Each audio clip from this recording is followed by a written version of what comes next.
Pagiku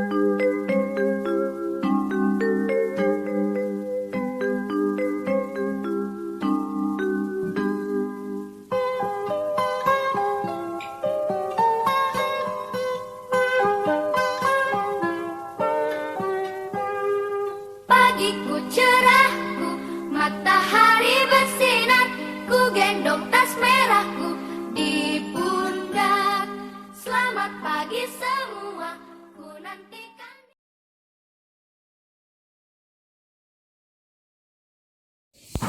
Assalamualaikum. Waalaikumsalam. Nah, siap Bu? Siap. Ya, berat. Berikan salam.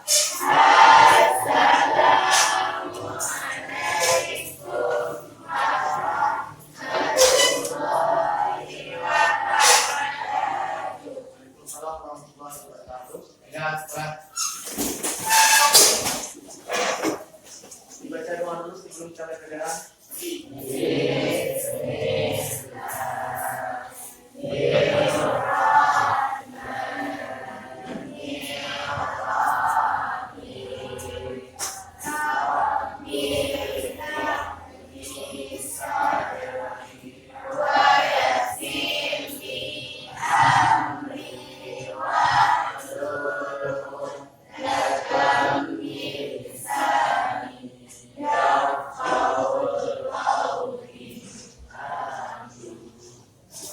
Pada hari ini sebelumnya Bapak ingin sampaikan kepada kalian sebelum melanjutkan pelajaran kita mengadakan dulu yaitu kesepakatan kelas atau sekarang yang disebut dengan keyakinan kelas.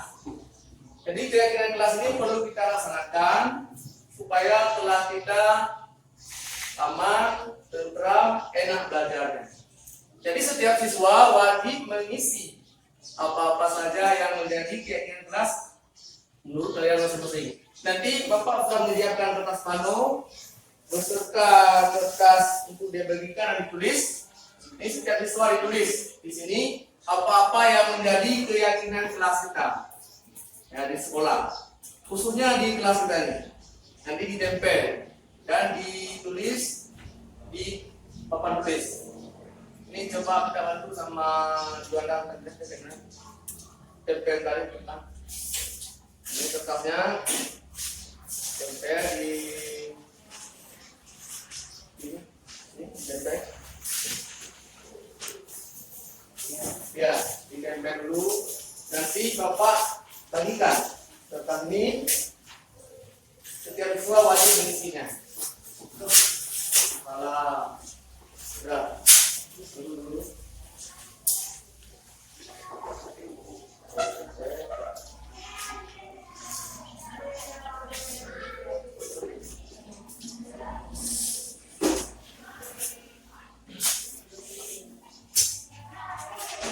Yang ini.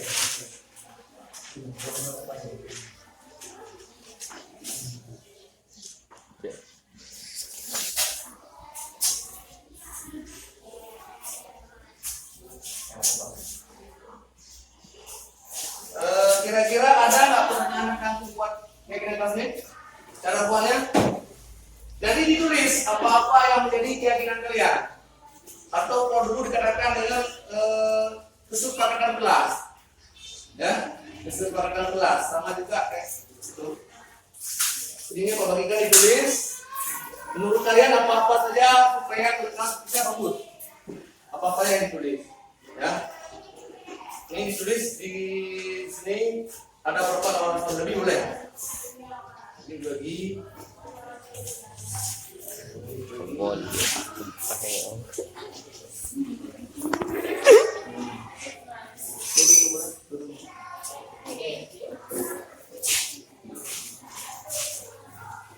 semuanya ditulis. Nanti Bapak bilang-bilang mana yang cocok.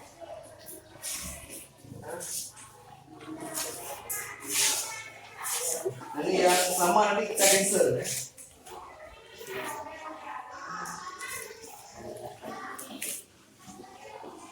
Ini bisa cancel ya, ada nilainya.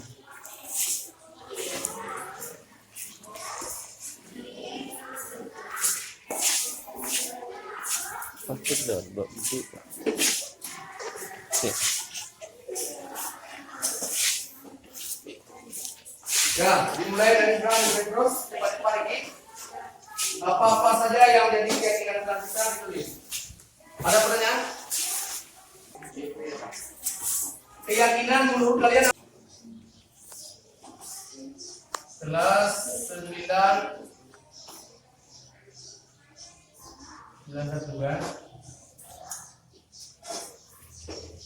Sudah siap? Sudah siap dibiarkan? Kami sudah siap. Semuanya terus, coba. Cepat. Ya, betul. Terus kemudian ke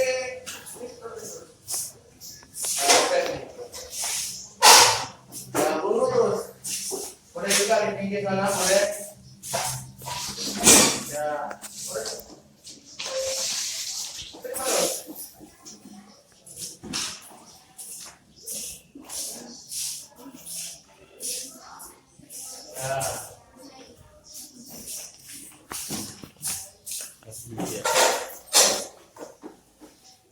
Yang lain cepat terus. Siap. Yang lain kelas. Kalau banyak, satu yang nggak boleh. Kalau mengarah kita, ada ide kita, apa yang menurut kita ini bagus, kita tulis dan terus. Ya. Nah, udah dulu. Udah cukup dulu. Nah, rekan. Nah, bagus. Ya, rekan terus. Dalam. Oh. Ya boleh. Rekan dulu. Udah dulu. Ya.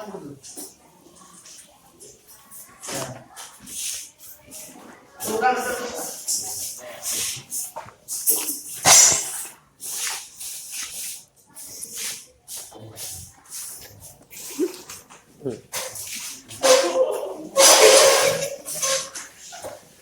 Baik, dulu.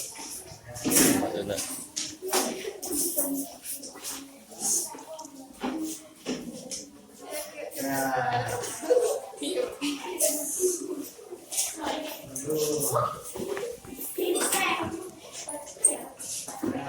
Habis?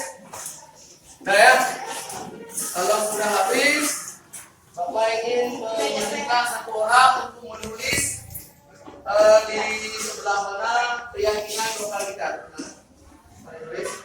Tulis saja. Ditulis apa-apa saja yang jadi keyakinan kita. Ini kan banyak, kita ambil yang sama kita cancel, yang sama, yang enggak sama kita tulis. Yang pertama apa di sini? Semua murid harus sopan, tulis.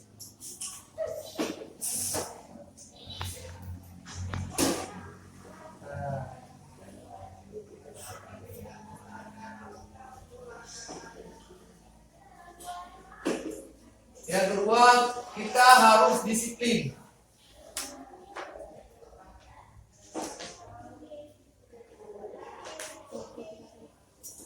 Kemudian mengucap salam.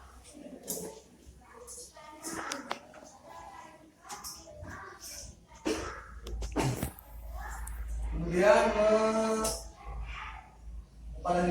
mematuhi peraturan sekolah.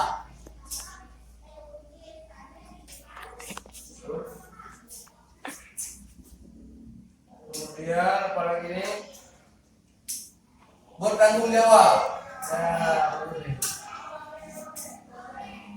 Bertanggung jawab, jujur, membuang rempah pada tempatnya,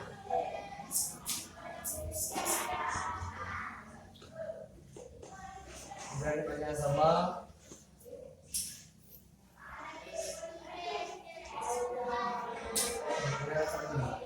kebersihan sudah. Ini yang lain ini sama, silakan dulu. Terima kasih. Ini kesepakatan yang sudah kita buat harus dijalankan, ya. Karena ini sudah kesepakatan kita. Inilah yang dikatakan dengan keyakinan kelas. Ya, yang setelah kalian tulis di depan ini masing-masing kalian jaga sendiri. Yang merasa melakukan pelanggaran, kita wajib menegur. Ya, inilah keyakinan kita. Dengan keyakinan ini mungkin nanti ke depan kita akan lebih baik lagi. Udah, sekian. Sekarang kita masuk ke pelajaran kita.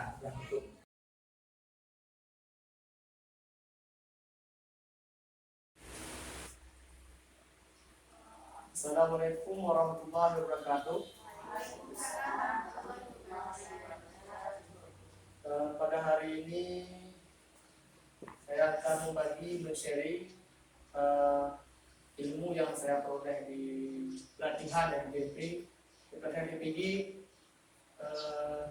CGP ya, guru penggerak, yaitu tentang budaya positif di sekolah. Jadi budaya positif ini sangat penting dilakukan di sekolah dengan tujuan supaya setelah kita aman, nyaman, dan enak, semua siswa nanti memberikan keyakinannya masing-masing. Nanti saya kasih contohnya. Ini apa itu budaya positif dulu yang kita bahas.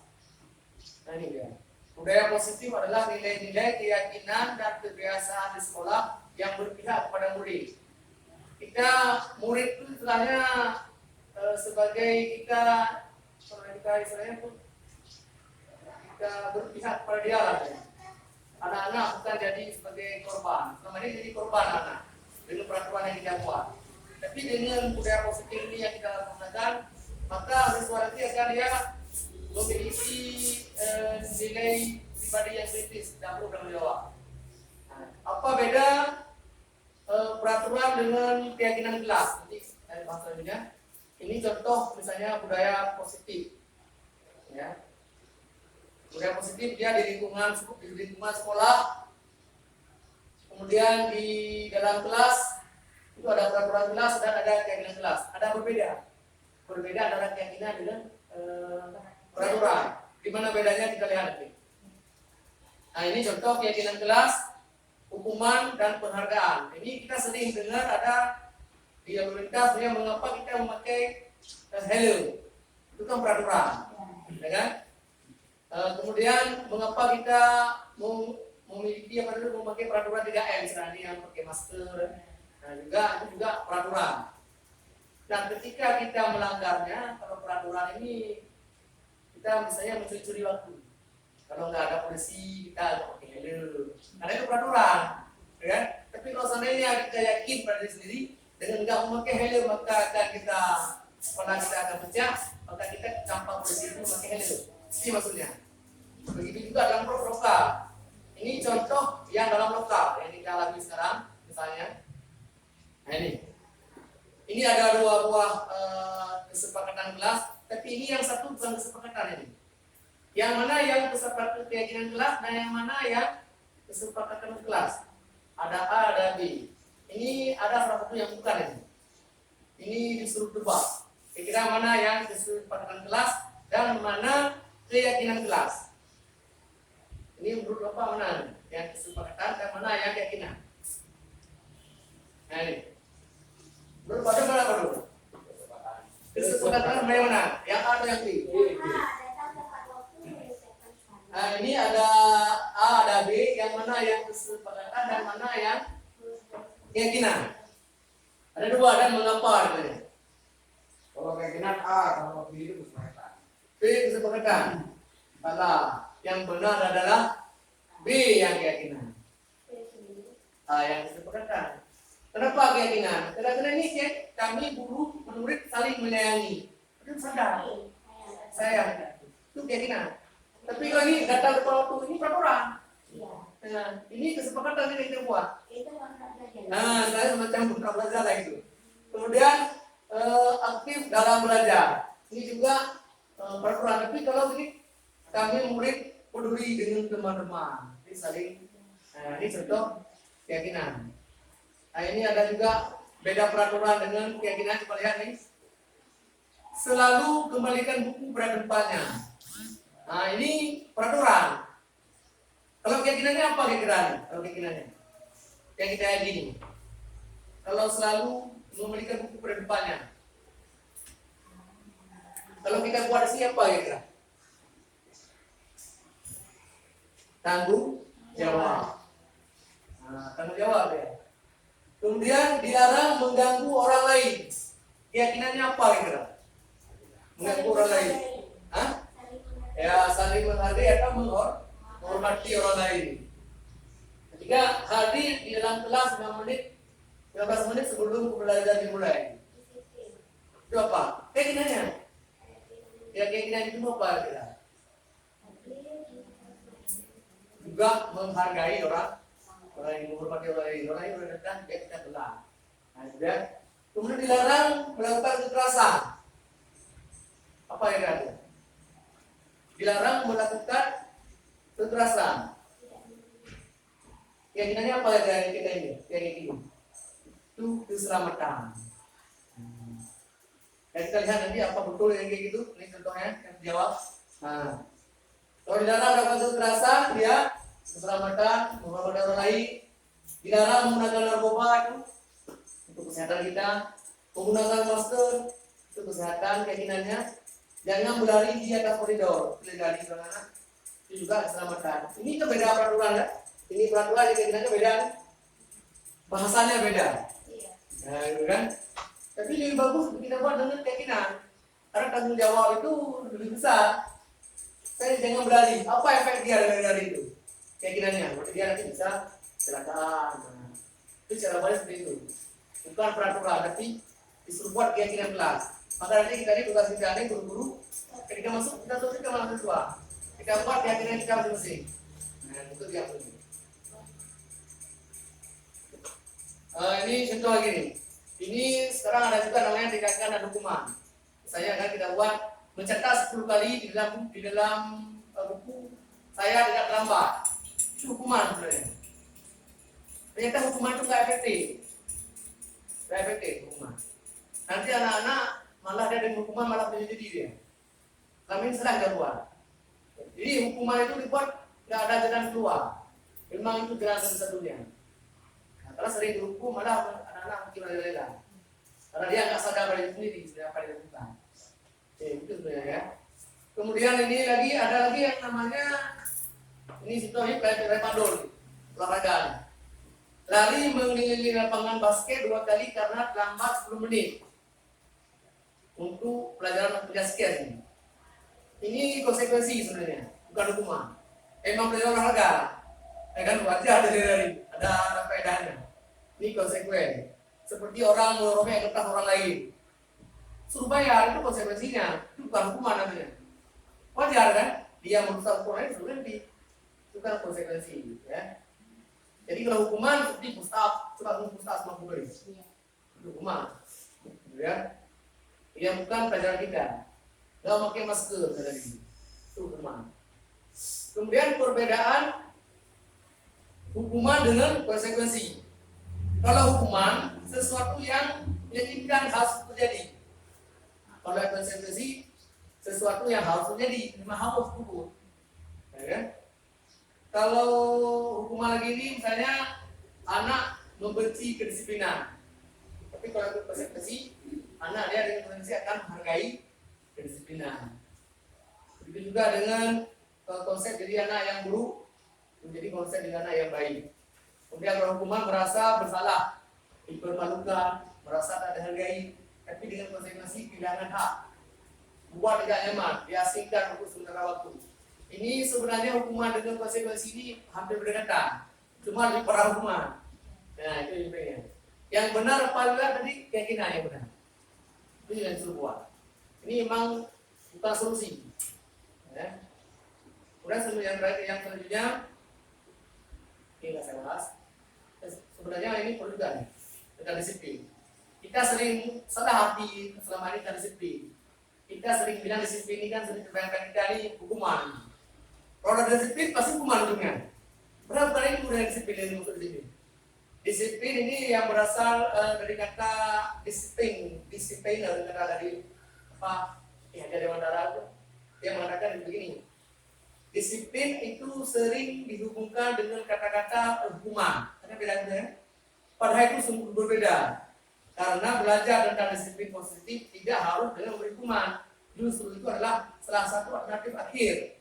Kalau perlu tidak digunakan sama sekali. Ya, hukuman itu memang solusi yang terakhir sekali. Apabila perlu nggak usah lah. Ini Ki Hajar Dewantara yang dibahas kemarin itu adalah menyatakan bahwa di mana ada kemerdekaan di situ ada disiplin yang kuat. Sungguh disiplin itu bersifat self disiplin, yaitu kita sendiri yang mewajibkan diri kita sendiri dengan keras-kerasnya. Tetapi sama saja sebab jikalau kita tidak cakap melakukan self disiplin, wajiblah penguasa lain mendisiplin kita. Makanya biasanya kita nih kalau nggak sanggup disiplin sendiri, maka orang lain disiplin kita. Bagusnya pada diri sendiri, kesadaran diri sendiri. Anda mampu ada pasar orang lain, ya kan? Bagusnya emang diri sendiri yang disiplin ini, bukan orang lain. Itu kan. Kemudian ini kita lihat berikut. Ini yang penting lagi. 3 pemotivasi perilaku manusia. Yuk kita lihat sendiri. Mana kita termasuk orang-orangnya? Yang pertama, ini sering dialami untuk menghindari ketidaknyamanan atau hukuman, berdisiplin. Merasa tanya itu inilah tingkat rendah dari motivasi perilaku manusia. Biasanya orang yang motivasi perilaku yang menghindari hukuman atau tidak nyaman akan bertanya, apa yang terjadi apabila saya tidak melakukannya? Yang tembuk orang yang nak pukul jadi nah lagi yang nak biar pada kita pun apa? Dia pada mik secara dalam lain. Pengreo ini, dia tak apa. Dia kan ini, dia kata lagi, yang nak pukul dia pukul ke orang belah. Dia pukul mandi. Ya, kata yang ini, yang tidak rendah, yang paling murah. Yang kedua, kalau untuk mendapat imbalan, nanti mengenai hadiah, mendapat imbalan atau penghargaan dari orang lain, itu satu tingkat di atas yang tadi. Di sini berperilaku untuk mendapatkan imbalan atau penghargaan dari orang lain, orang dengan motivasi ini akan bertanya, apa yang saya dapatkan apabila saya melakukannya? Yung yoga kaki ku yung pengen. Nah, namanya itu. Yoga kaki ini. Nah, bagaimana? Nah, ini contohnya. Mereka akan melakukan tindakan untuk mendapatkan pujian. Agak-agak yang pujo di iklan. Nah, umat berharga kadang-kadang ini. Nah, ini setiga kata benar. Yang terakhir yang ketiga ini untuk menjadi orang yang mereka inginkan, yang penting.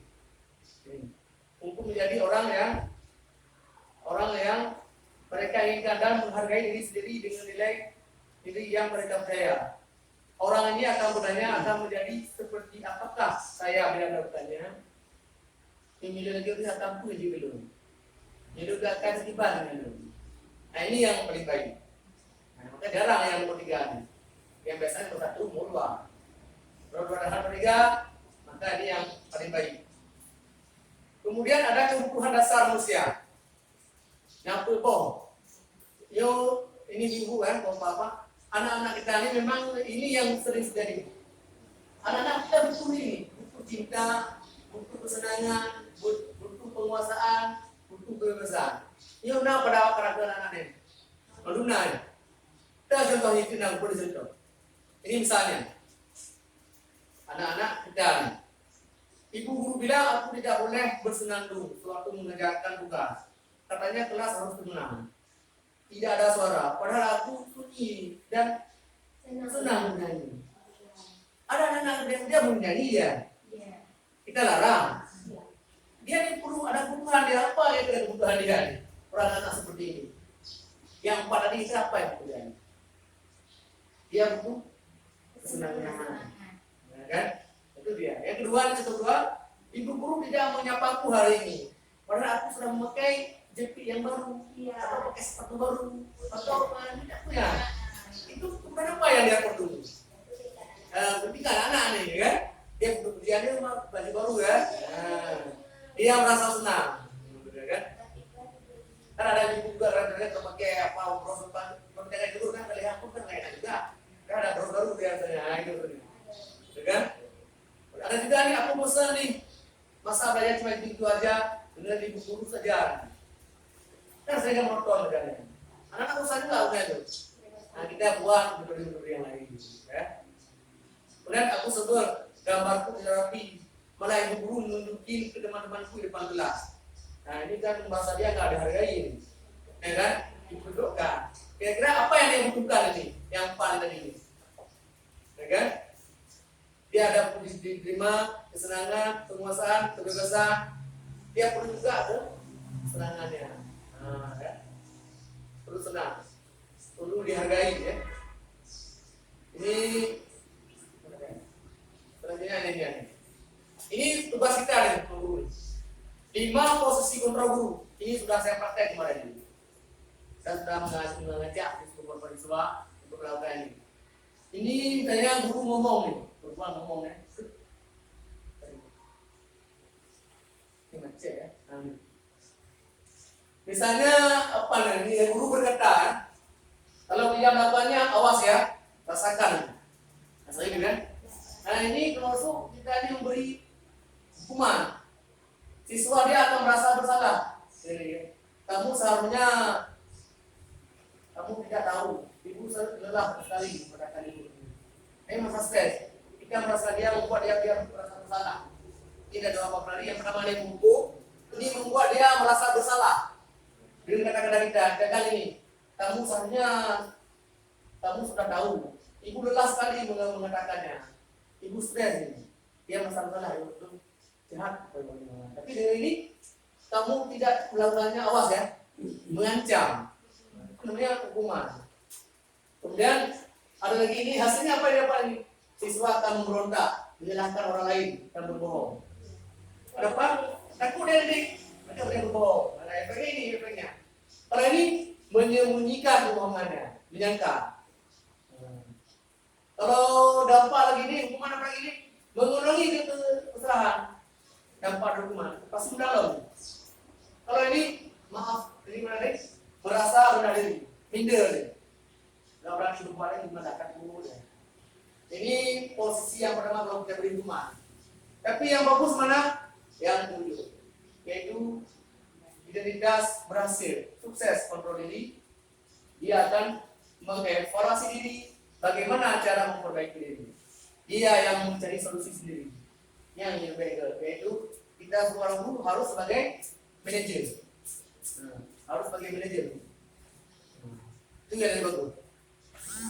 Kemudian ada namanya restitusi. Apa itu restitusi? Yaitu proses menciptakan posisi bagi murid untuk memperbaiki kesalahan mereka. Nah, kesalahan dia yang memperbaiki sendiri, bukan kita.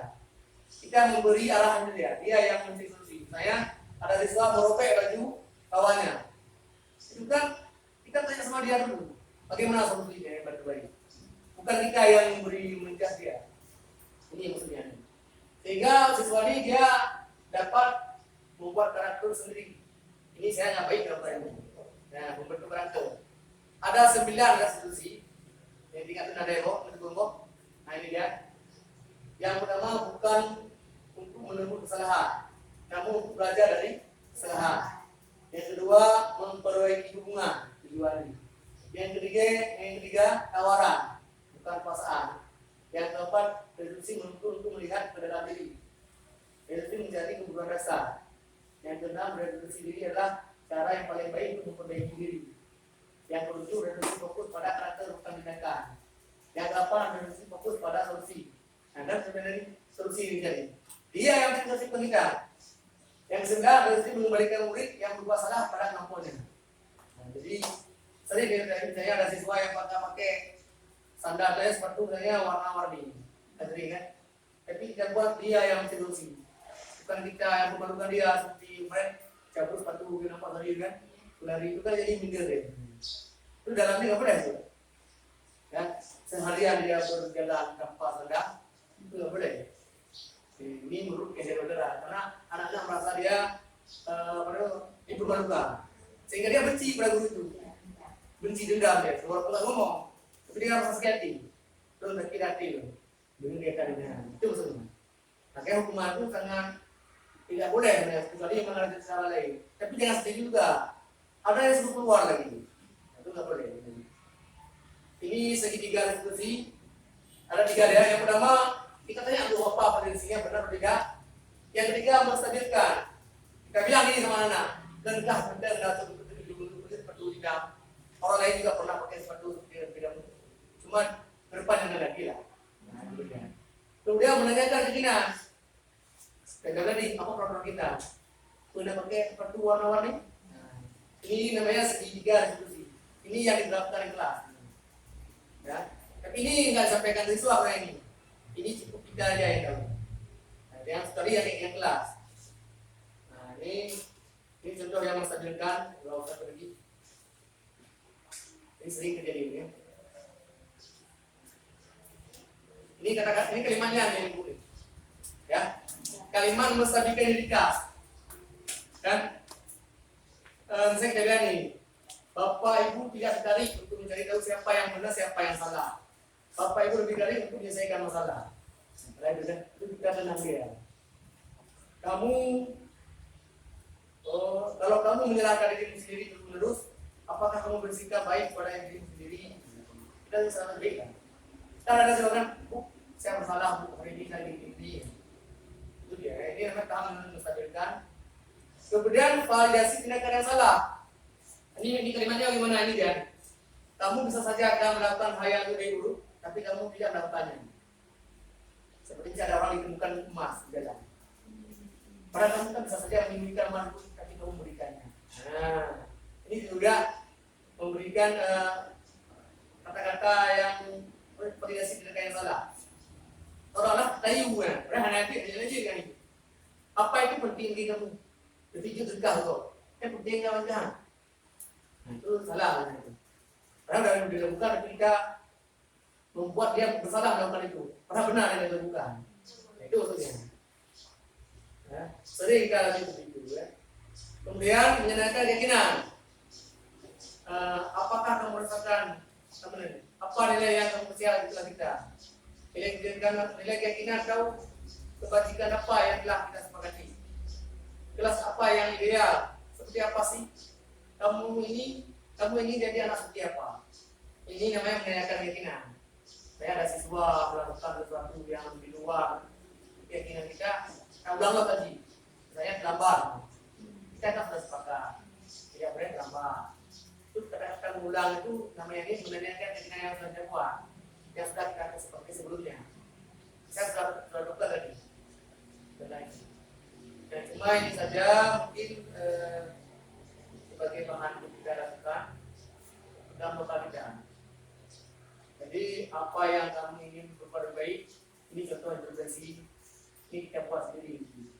Kita ikut sendiri. Kita cukup melaksanakan di mana lakukan. Karena yuk supaya kompak. Kalau nggak kompak. Oke, cukup sekian dari saya. Ini sebagai sharing aja. Mudah-mudahan bermanfaat kita semua. Assalamualaikum warahmatullahi wabarakatuh.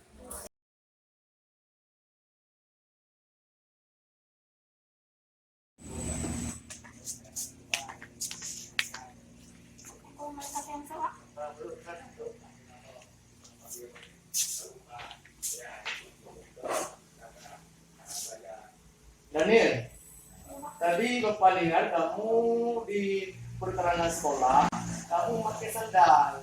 Kalau boleh Bapak tahu, kenapa kamu pakai sandal? Kemarin aku pulang sekolah, saya hujan Pak, sehingga saya basah. Oh gitu. Kamu tahu nggak peraturan di sekolah kita? Keyakinan sekolah kita yang kita buat di kelas bahwa kita tidak boleh memakai sandal ke sekolah. Kenapa? Ingat. Jadi kamu kenapa masih melakukannya? Saya bohong. Di sini Bapak tidak fokus pada kesalahan kamu. Bapak hanya ingin memberikan solusi, ya, solusi supaya keyakinan yang kelas yang kita buat bahwa kita tidak boleh memakai sandal di sekolah. Jadi menurut kamu bagaimana solusi supaya nanti kamu tidak memakai sandal lagi di sekolah? Saya berjanji tidak mengenai hujan lagi waktu pulang sekolah Pak. Oh itu. Jadi ke depan jangan berulang lagi ya. Iya, Pak. Jadi Bapak harap kamu ini jadi Bapak panggil ke sini adalah merupakan kita ambil solusi. Iya, Pak. Jangan nanti main hujan lagi ketika pulang sekolah ya. Sekarang kamu boleh keluar. Masuk belajar lagi ya. Terima kasih Pak atas nasihat Bapak. Nah,